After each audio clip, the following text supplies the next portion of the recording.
Having me.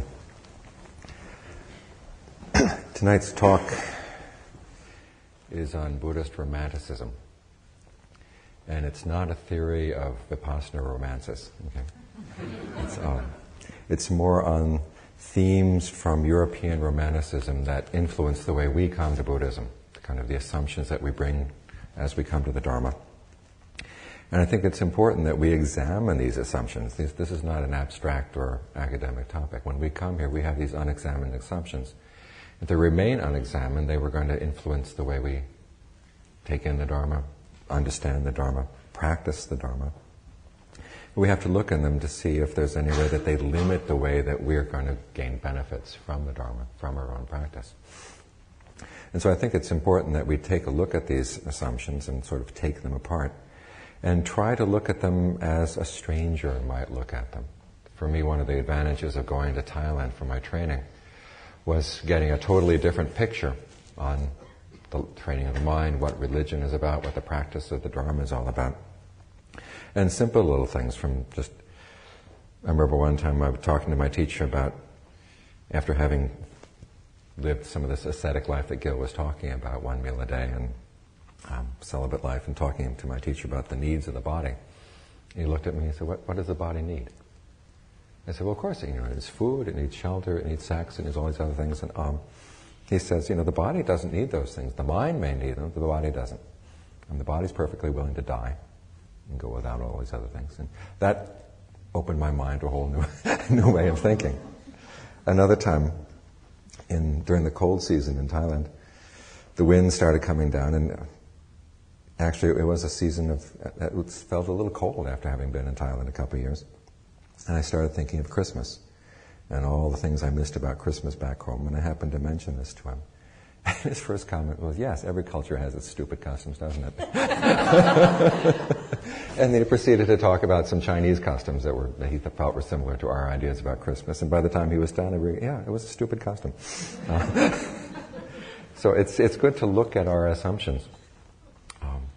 Get things stirred up so that we can see parts of our minds that we tend to close off. If you stay in one culture or with one group of assumptions, it's like everybody has the same blind spot. And since we all share the same blind spot, we can't point them out to each other. So it's good to try to look at our blind spot. The blind spot I'd like to look at tonight is exactly what are some of the assumptions we bring to the Dharma, our assumptions about what practice is about, what religious life is all about. And I was interested to discover how much the thought of the Romantics has influenced the way Americans nowadays still think about religious life. A lot of this influence has come to us through psychology of religion. We often hear about how much the way the Dharmas are presented, especially in the Bay Area, influenced through American psychology. And the question is exactly what are some of these influences, where do they come from? And they actually come from 3 areas in the religious or tradition of the West. One is from the Enlightenment thought of the 18th century. Secondly is from the Romantics of the 19th century. And thirdly, and this may be a surprise to you, is from Methodism. Which most of us think of as kind of vanilla in American religious life. It's kind of there in the background. It doesn't really seem to have much of an influence. But I was interested to discover that, according to religious historians, the 19th century in America was the century of Methodism. Sort of the Methodist movement came into America, and even people who didn't become Methodists themselves began to pick up Methodist ideas. Specifically, the idea that religion is more about feeling than about theories or doctrines. That if you have the proper feeling tone in your relationship, as they would say, to God or to Jesus, the proper piety, that was what mattered. It didn't matter whether you had the right view on predestination or not predestination, or the Trinity, or any of these other more abstract doctrines. He was having the right attitude. So for them, religion was an area of feeling. In fact, for all 3 of these traditions we're talking about, the Enlightenment, the Romantics, and the Methodists, religion was primarily an affair of feeling and not so much of objective truths. Now, when the Enlightenment people were talking about religion as an aspect of feeling, they were trying to denigrate it. They said religion is just about feelings. Real knowledge comes from science.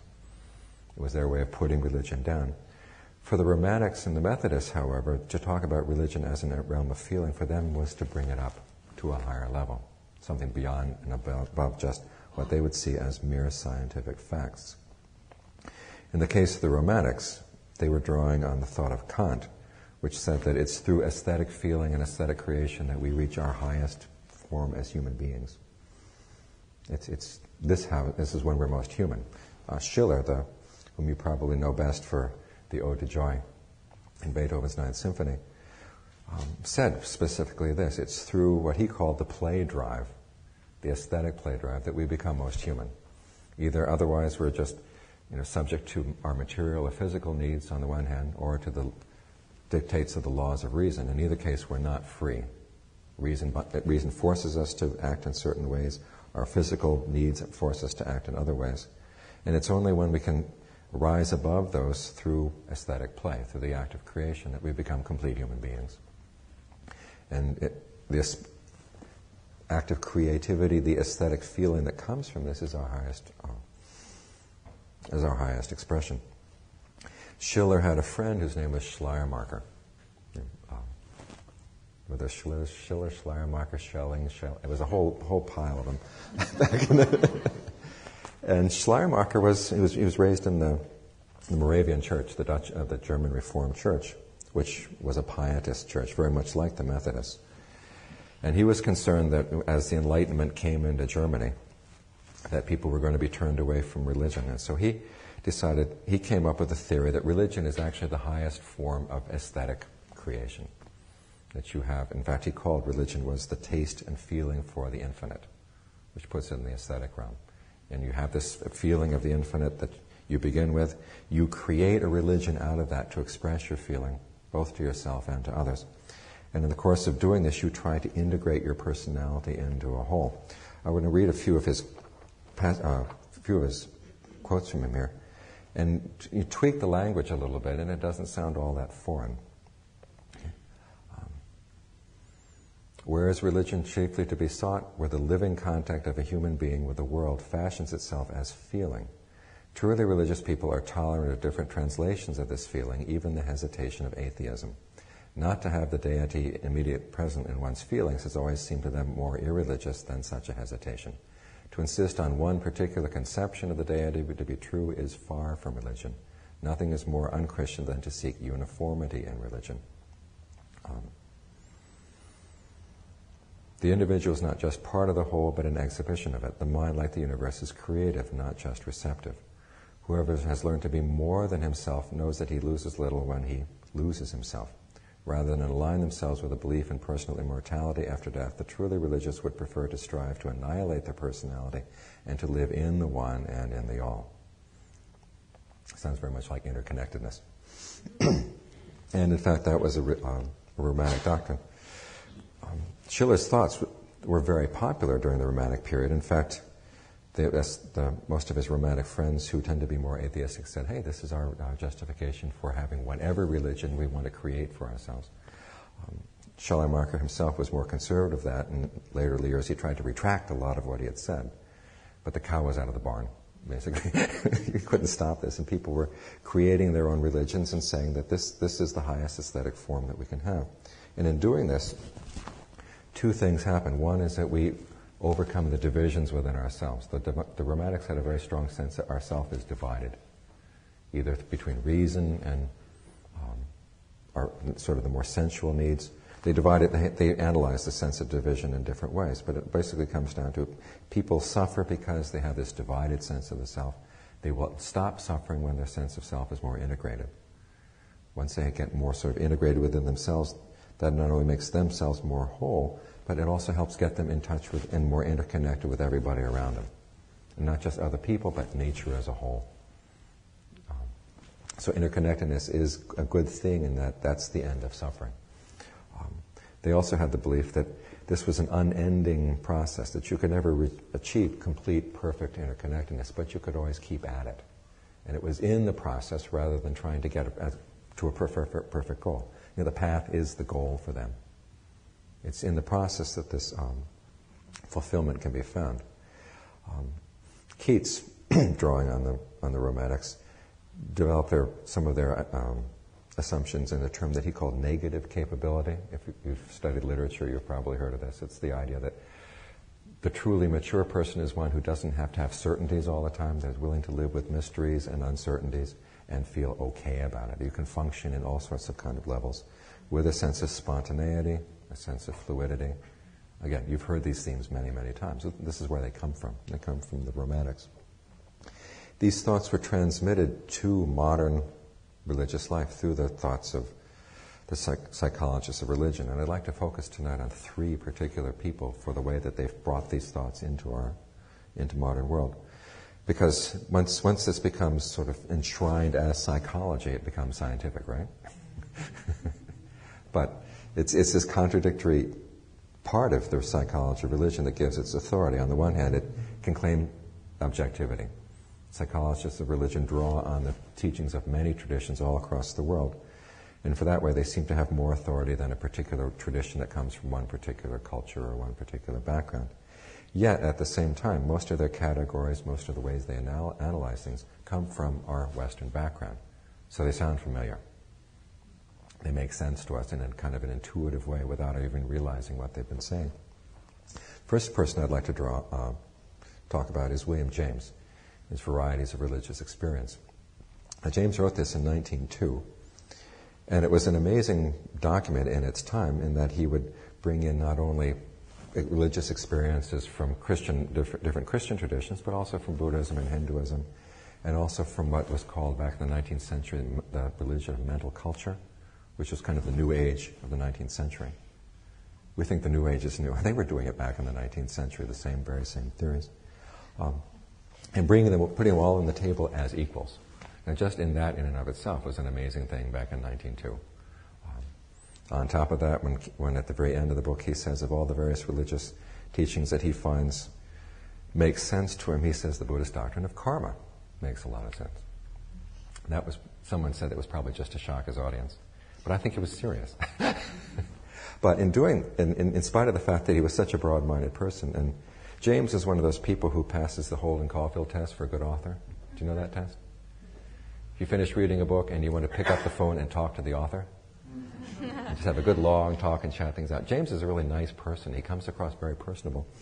And so the breadth of his interest covers up the fact that he adopts a lot of sort of reductionist themes from the Western tradition. One is that from the Methodists, he borrows the idea that religious experiences come in 2 flavors. One is conversion, and the second is what the Methodists call sanctification. Basically, conversion is for the Methodists, is when the soul sort of converts itself into being united with God's will for the very first time. It tends to be a dramatic experience. Sanctification is something that's a little bit more subdued. It's that you live your whole life kind of surrounded by this sense of God's presence and in alignment with God's will. Now, James secularizes this dichotomy a little bit by saying that, conversion experiences basically are similar to any kind of integration experiences that all of us go through in adolescence. We have that sense of our divided selves, our little kid and then the adult, and all the other divisions that we have problems with as we go through adolescence. And when we finally kind of work out a unification, and there sometimes tend to be moments, either sort of a gradual sense of integration or a more dramatic one. For him, that's what conversion is all about. So conversion is this sense of the unification of the self. Sanctification is when these conversion experiences make you a better person, in the sense of being a better functional human being. So he divides these experiences into healthy and unhealthy. And James has a lot of fun. He draws all of his unhealthy examples from the Catholic Church. My favorite one was this nun in France who, after her first conversion experience, tended to keep having them all at the wrong time in the wrong places. They put her in the infirmary to help with the sick, and she just got in the way all the time. They put her in the kitchen, and she was dropping all the serving dishes as Jesus entered her at inopportune moments. So they didn't know what to do with her, so they put her in the school, and she would go into these trances in the middle of her lessons. And the little girls would come up and they would cut off pieces of her habit to take home as relics. And James has a lot of fun with this. But there is this reductionism that James says, There are only two types of religious experience. And then secondly, if you want to judge the quality of these religious experiences, it has to be in this worldly terms. Do you become a better functioning human being in daily life as a result of having these experiences? He says you can't, if you look at the theories that come out of religious experiences, you can't take them as, the fact that people have had these experiences, you can't take them as proof that the theories that come out of them are true. He notes that for many people, the conversion experiences often give a sense of wholeness, oneness, the perfection of the world, the interconnectedness of everything. And he says that's not, you can't use that as proof that these things are true. The only facts that you can look at are the fact that people have these feelings. Whether these feelings mean anything or not, he says that's irrelevant. What's meaningful is once you have these feelings, do they make you a better person? And you measure that in this worldly terms. So even though James has a very broad acceptance of religious experience all over the world, he tends to reduce things to these terms. There are two types of experiences. They're healthy and unhealthy based on whether they make you a more integrated person, more functional in human society. James' idea of functional included being an extremely moral person. He himself had a taste for what he called the strenuous mood, which meant that you really wanted to try hard to be a good person. Other writers on psychology of religion didn't quite have that same impulse. Carl Jung, in his Modern Man in Search of a Soul, his main input into the psychology of religion is he draws more heavily on Schiller, in the sense that, the highest expression of human beings is in the play drive. And the most important thing is the ability to have this sense of spontaneity, this sense of fluidity, as you have this more integrated personality, and you continue integrating it through life. Again, he, like James, felt that this was one of these processes that never ended. You just kept doing it through life, and the process was what was meaningful, rather than trying to get the product of being a perfect human being at the end. Jung himself was not all that moral a person. Apparently slept with a couple of his clients. And he railed very strongly against any religious doctrine which got in the way of your fluidity and spontaneity. In this, he was an inspiration to the Gestalt therapists who set up their camp down in Esalen, down the coast down here, and had a lot of influence on American religious life as well. A third religious psychologist I'd like to talk about, in addition to James and Jung, is Abraham Maslow. In his book on religions, peak experiences and values. I get the names mixed up, just the way I get ecstasy and laundry mixed up. I've always wanted to call it doing laundry on ecstasy, but I get it wrong. The thing is, they're the same two books. You read Jack Kornfield's book, you go back and read Abraham Maslow. Jack is basically telling you what Abraham Maslow told us 30 years ago, which is that there are two types of religious experiences. The peak experience, it's like a kind of a graph over time. It has a dramatic peak and then it comes back down again. And there's a feeling of oneness, wholeness, spontaneity, fluidity, has a long series of descriptions here. And then there are plateau experiences where it's more integrated in the personality. You can maintain this sense of oneness, this sense of unity over time in all aspects of life. Maslow tends to denigrate peak experiences. He says, they're dramatic, but they don't really make that permanent or healthy a change in the human being necessarily.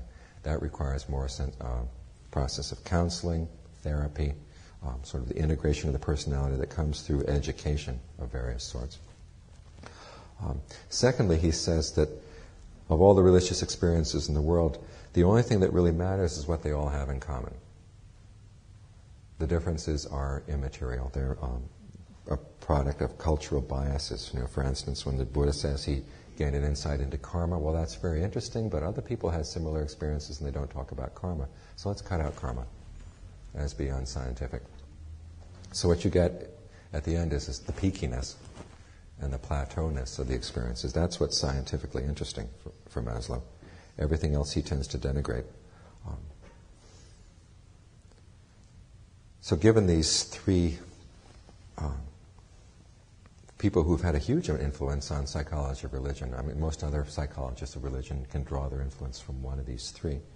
You get the general picture. Okay, there are basically two kinds of experience. What's of interest is what the experiences have in common with each other. Everything else is kind of a cultural or personal matter of taste, a matter of how you creatively react to that particular experience. But in and of itself, it's not particularly scientific. What's important is the experience, the feeling tone of the experience is what matters above everything else.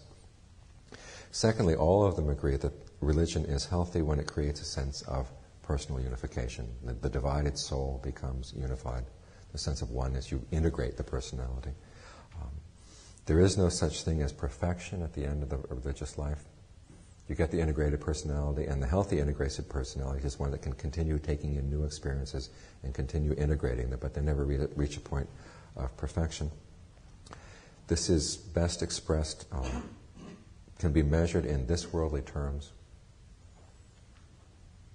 We don't want to go into sort of some of the more esoteric or metaphysical ideas, but is this person more functional in society? That's a test of truly good religious experience.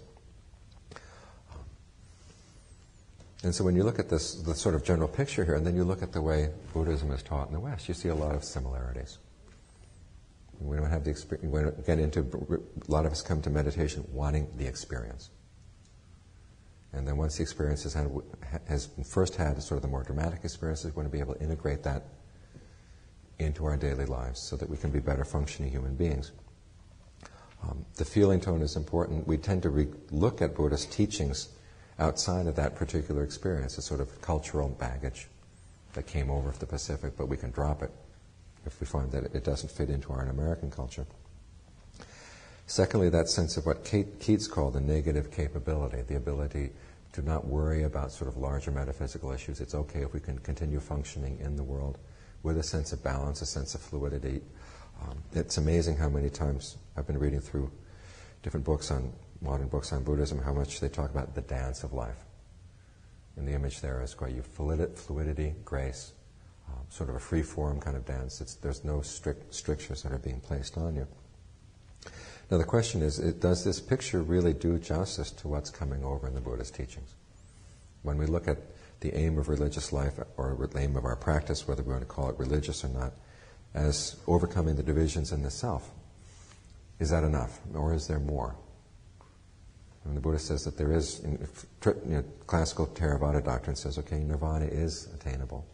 It is an end to the practice. It's more than just getting a sense of divided self. In fact, they don't even talk in terms of self. And the classical tradition either talks about saying that there is no self, or saying that you just don't ask that question. It's one of these irrelevant questions. So I'd just like to throw out the question that when we bring these assumptions, and it's good for us to sort of examine these assumptions, we should take those and then compare them to what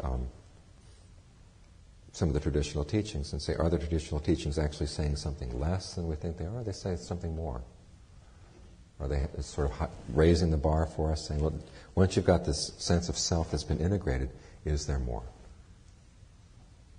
And the Buddha traditionally said, yes. You've got an integrated self, but that doesn't end suffering. There's more that has to be done. Things have to be dug out of the personality in terms of other forms of ignorance and other forms of craving. And that there is a goal at the end. So I think it's important that we look at what assumptions we're bringing, realize that these are our assumptions. That we may decide that we actually like these assumptions, and this is how we're going to approach our practice. But it's best that we examine them, to look at them, to see exactly where they're coming from, what possible limitations they might be placing on us as we approach the Dharma. So those were my thoughts on the topic. Are there any questions?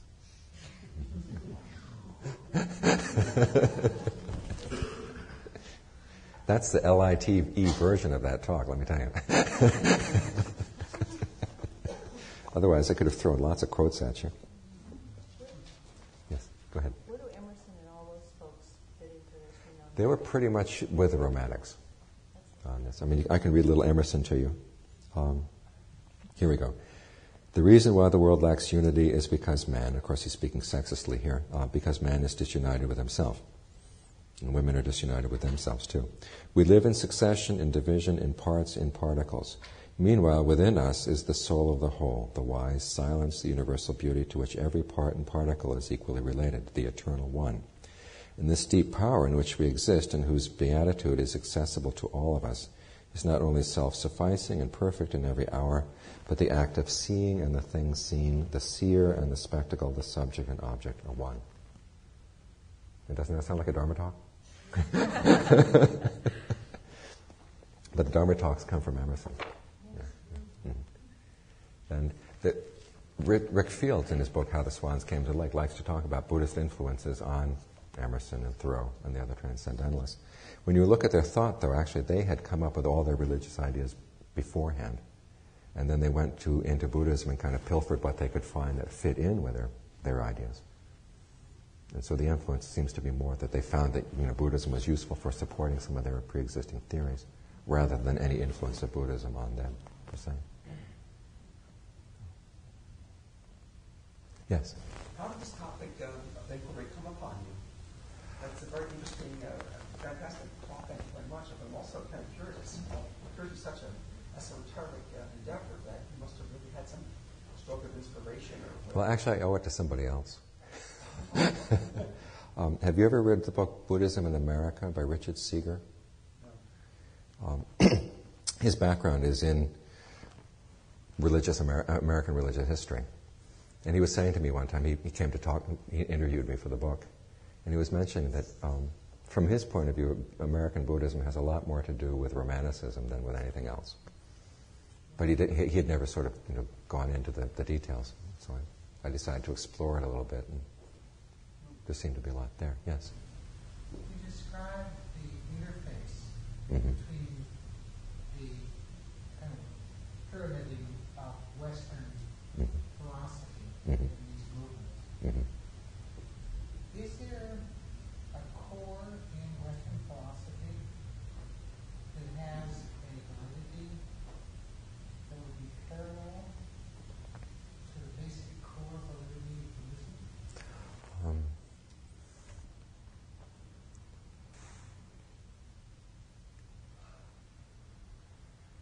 I don't see one core to Western philosophy. I see a lot of people coming with a lot of different questions. What you gave is Mm-hmm. the truncated, more proximal portion of modern Western philosophy. But particular themes within Western philosophy that tend to converge right here. And there is, Mm-hmm. from our side, Mm-hmm. Mm-hmm. basically Greek. Right, right. There seem to be basic fundamental worldview differences. Well, in Theravada, the question of sort of the oneness of everything is not a question. The Buddha one time said, there are three basic beliefs. There's everything is one, everything is not one, and I've forgotten what the third one was. But it kind of covers up it sort of clears up whatever pieces are remaining. And he says, all of those are totally useless doctrines. They don't put an end to suffering. They get people involved in all kinds of discussions and controversies. But they sort of pull you away from what he thought was the immediate question. It was, why are we suffering? Is there something we can do about it? I think one of the greatest contrasts between the Dharma and this, what I would say, sort of the Romantic point of view, is in the view of interconnectedness. I mean, for the Romantics, interconnectedness is a good thing, capital letters. And you can understand, especially where the German Romantics were coming from, and their problem was the Germans having a problem because back in those days it was a divided country. They couldn't get their act together. Of course, we saw what happened when they did get their act together in 1914. But for them, this sense of division was really a cause of suffering. Schiller was also, he was a very perceptive person. He said the problem in modern life is that people are fragmented. This is very much an issue in modern life. And I think this also relates to why these theories from 200 years ago tend to still have currency for all of us. There's a book by William Cronin, who's an environmental historian, called Nature's Metropolis. It's his study of Chicago in relationship to its environment. He says you can't study it, you can't really understand a city unless you understand, okay, where is the raw material coming from? And even back in the early days of, say, the industrial movement, the sense that people had was that our dependence on the rest of the world is getting more and more and more extensive, but it's more and more hidden from us. I mean, you go down, I was reading in The Nation a while back, sort of the story of a Gap t-shirt. If you go down to the Gap, you buy a t-shirt. Where does that t-shirt come from? It starts out as cotton in Uzbekistan. And in its travels, it goes through Iran for some reason, South Korea, and a few other assorted countries before it finally ends up in that warehouse over in Kentucky. And then from Kentucky, it gets shipped here. And that's just a t-shirt. And all our things are, all the things around us come from all kinds of places, and yet we really don't know where. And when you start thinking about it, there's a sense of insecurity that comes with us. How can we trust all these people to continue working together?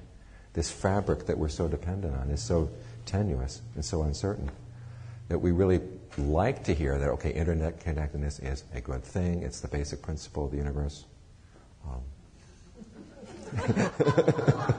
You can rely on Gap to get that t-shirt to you the next time you need one. I mean, and so it's not just, ideas coming from the past, but we have this certain, that there is this problem, and for a lot of us feel, okay, if only we could feel interconnectedness and feel that interconnectedness was okay, we'd be all right. But then, September 11th kind of blew a hole in that. So your point is that the fundamental question Buddhism answers, which is the root of suffering, is diluted by, or not addressed by, or certainly not answered by, various questions raised in Western philosophy, Right. particularly those in the last 3 centuries. Yeah. They're asking different questions. Yes? Could you say more about William James and his interest in karma?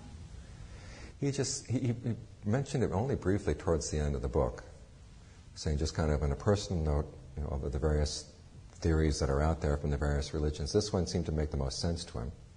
But then he went on to add, he said, I'm not sure I really understand it. But he himself, was a pragmatist. His idea of truth, and it does have some interesting similarities with what the Buddha taught. That things are true because when they're useful. And if something is really true, and if the truth is going to make a difference, let's say, then it's something you really want to get interested in. If there are lots of truths out there that won't make any difference. Is the universe one? Is the universe not one? Is it eternal? Is it not eternal? The Buddha says these don't really make any difference. And so there is that parallel between James and the Buddha on that particular topic. So, yes? So, I guess I'm repeating what you just said. Really, the Dharma on interconnectedness is that it's not really relevant. It takes you away from the fundamental question. Mm-hmm. And it's very interesting to me to hear you say that, because I think I do really come from that Western point of view. Right. The interconnectedness is quite fundamental. And so looking at that in the it's interesting. Well, when the Buddha he doesn't talk in terms of interconnectedness. He talks about dependent co-arising. There is kind of an interdependence here, but for him that's suffering, because it is so intricate and it's so dependent on so many different factors over which you have no control. Now, how can you, unless you feel that there's some kind of providence out there that's going to take care of all of us eventually, no matter what we do? The Buddha doesn't. He said you can't depend on that. He says you've got to find there's some way. The practice is to get the mind to a point where it doesn't depend on those things, where it's basically out of this dependent co-arising. That's true happiness. Now he offers that as a possibility, so you can do it. Here and now.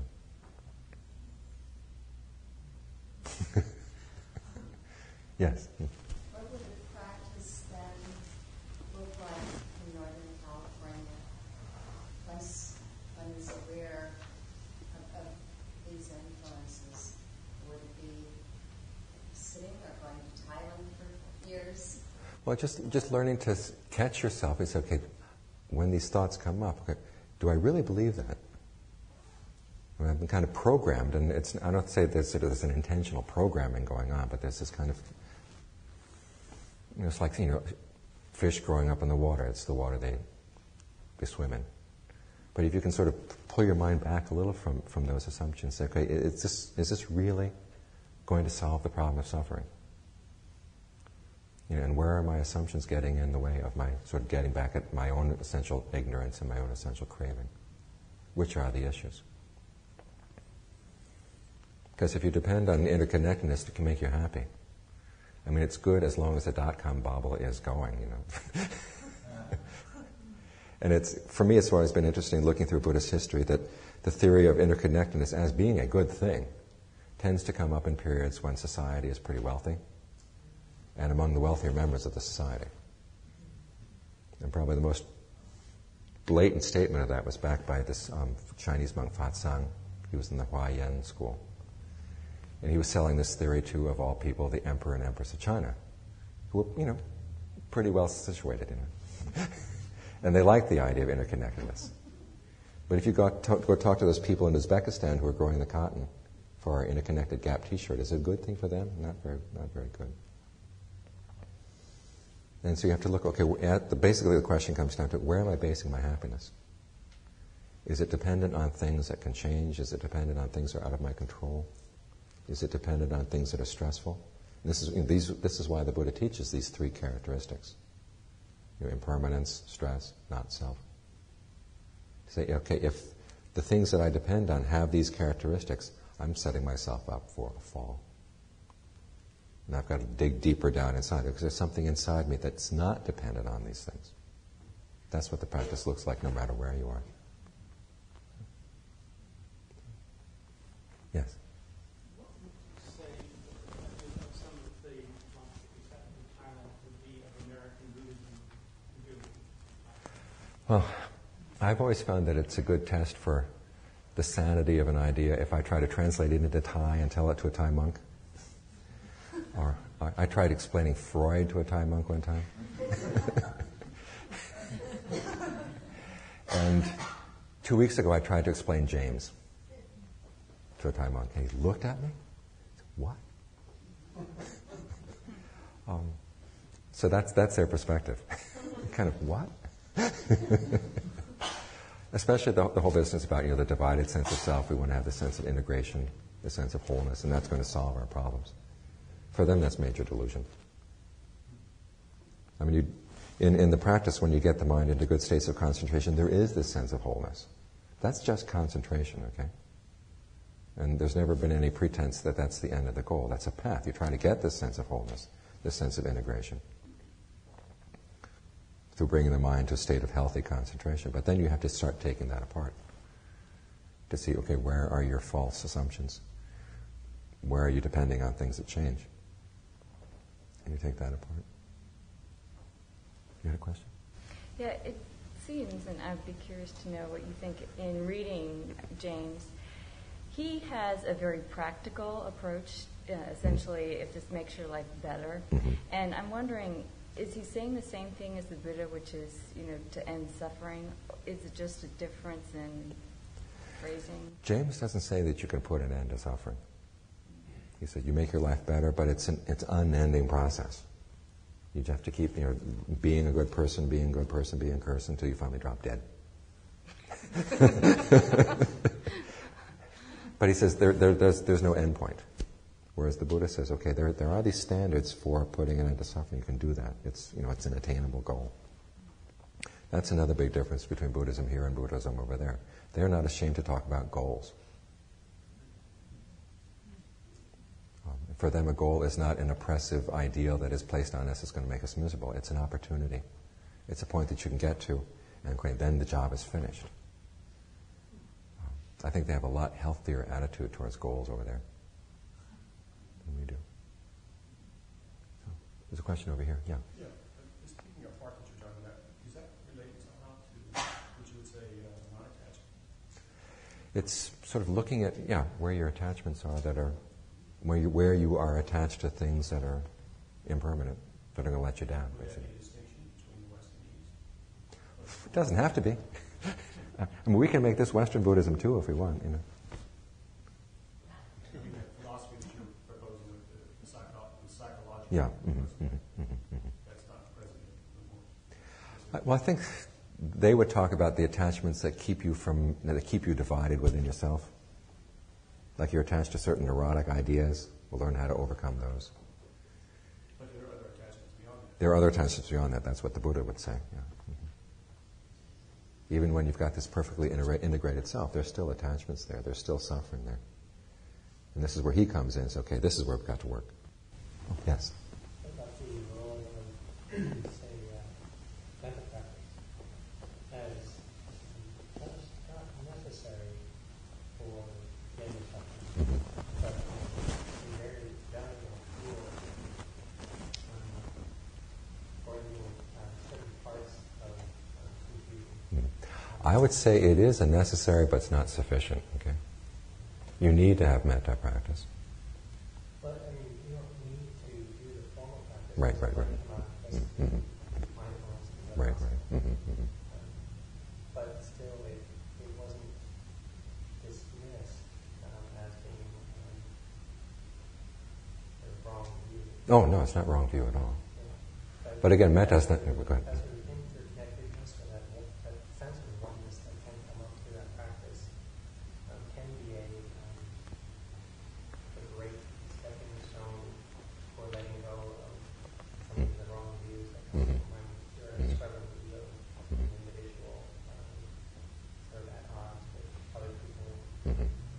So, and I think it's something that you might get attracted to in hearing the metta side of Right. the Buddha-Dhamma, and feel that, it does talk about unity, it does talk about oneness at some level. And Yeah. Like the point we're making over here, though, that it's you create that sense of unity. You need it in order to function properly. But then, okay, once you're there, that's not the end of the problem. So it's a necessary step in the practice that you develop a sense of goodwill, starting for yourself and for people around you. And they do talk about the sense of sympathy that arises. But at the same time, the sense of interconnectedness, when they talk about interconnectedness, they often talk about that doctrine of karma, these are two doctrines that we don't usually put together, but over there they put together all the time. In the sense that, what you do to other people is going to come back. So you've got to be very careful. So it's not just a sense of unity or a sense of oneness, but also a sense of responsibility that goes along with that as well. But in either case, it's not the end of the path. And I think that's where we tend to sort of truncate things, that we get to this sense of unity and say, fine, got it made. and the Buddha is saying, no, there's more. Yeah, there's more. Yes? We're teaching Westerners a lot, trying to help them understand the Dharma. You might come up against a lot of common misconceptions about how Buddhism is like what would get us first to come to meditation, the things that we have in our minds. I know when I first started, it was something new like parachuting. Yeah. It's like something intense. And it's taken me many years to figure out what is actually Buddha Dharma, and what is it actually trying to get me to, as opposed to what I was getting excited by it. I'm wondering if that's part of why you were interested in this topic, having come up to common. Oh, definitely, yeah. I mean, everybody brings misconceptions. Asians bring misconceptions to the Dharma as well. I mean, we don't have the monopoly on that. It's just a different set of misconceptions. And it's up to the teacher to sense, okay, where are these people coming from? And try to use what's useful in those misconceptions to sort of bring them in, and then sort of peel the misconceptions away as they grow. That's the duty of a good teacher. Thank you. Thank you very much. Thank you. Thank you very much. Thank you. Thank you very much. Thank you. Thank you very much. Thank you. Thank you very much.